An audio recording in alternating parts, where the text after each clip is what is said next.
I should have known before we even stepped out the door. She'd been getting ready for hours, which was unusual. But this time, it felt intentional. Every choice was calculated. Her makeup more dramatic, her heels higher than I remembered, and that dress, an emerald green one she once brushed off as a just-in-case buy. It hugged her like she'd been saving it for this exact moment. I sat on the couch, watching as she checked her reflection over and over again. "You look beautiful," I told her, and I meant it. She replied with distracted, "Thanks," still adjusting her earrings, never meeting my eyes. No smile, no warmth, just space between us, dress in silk. She'd been with the firm for more than a year now. Tonight was the company's 15-year celebration. Hosted on a rooftop downtown, all high-end style and sparkle, full of big names and major clients. I was just there for the elevator ride. In the garage, I reached for her hand. She didn't pull away, but she barely held on. Her mind was somewhere else entirely.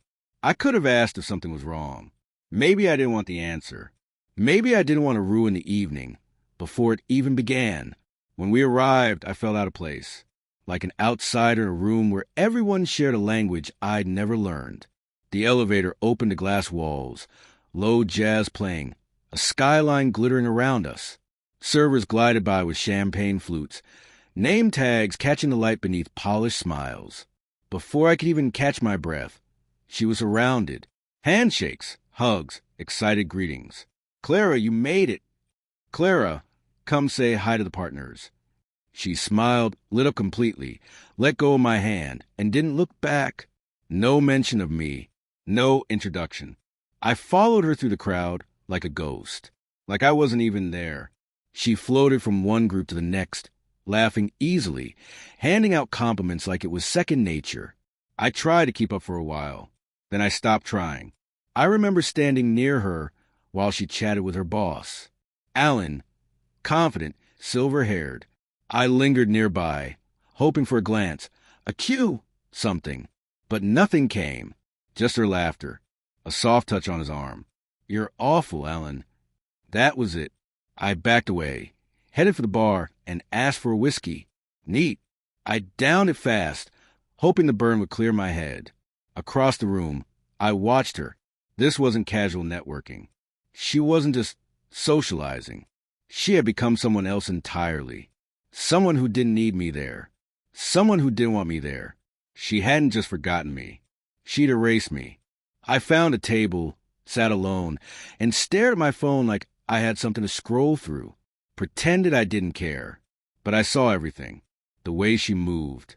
The way she smiled. The way she looked like she'd been waiting for this version of her life to arrive. And it didn't include me. And then came the part that broke me. A younger guy walked up to her, confident, too close. She gave him that soft laugh I used to know in bed. She leaned in. He whispered something. She tilted her head, smiled. I couldn't hear it, but I didn't need to. I already knew. I waited 5 more minutes. She never looked for me, didn't even scan the room. So I stood, grabbed my jacket, gave her one last glance, and left. No scene, no goodbye, just quiet footsteps, an elevator ride, and a heart pounding in my chest. I didn't go home. I didn't go anywhere specific, just away, past the city lights, down quiet streets lit only by silence and street lamps.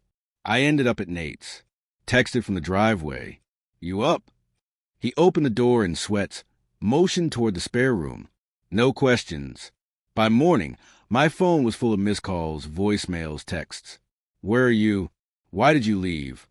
I've been trying to find you. Please call me." She asked if I'd come home. Said she was back at our place. I knew she'd find the ring.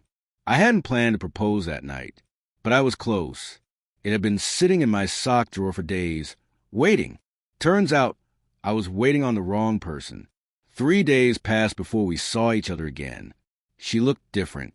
No makeup, hair pulled back. Just Clara, the version I fell in love with, the one who never showed up that night. She sat across from me and said, "I didn't mean to make you feel invisible." I didn't respond. "It was work," she explained. "Alan was there, the clients." I panicked. I didn't know how to handle it all. Still nothing from me. I wasn't trying to shut you out, Daniel. I looked at her. You didn't shut me out. You removed me. There's a difference. She cried. I didn't. We didn't break up that day.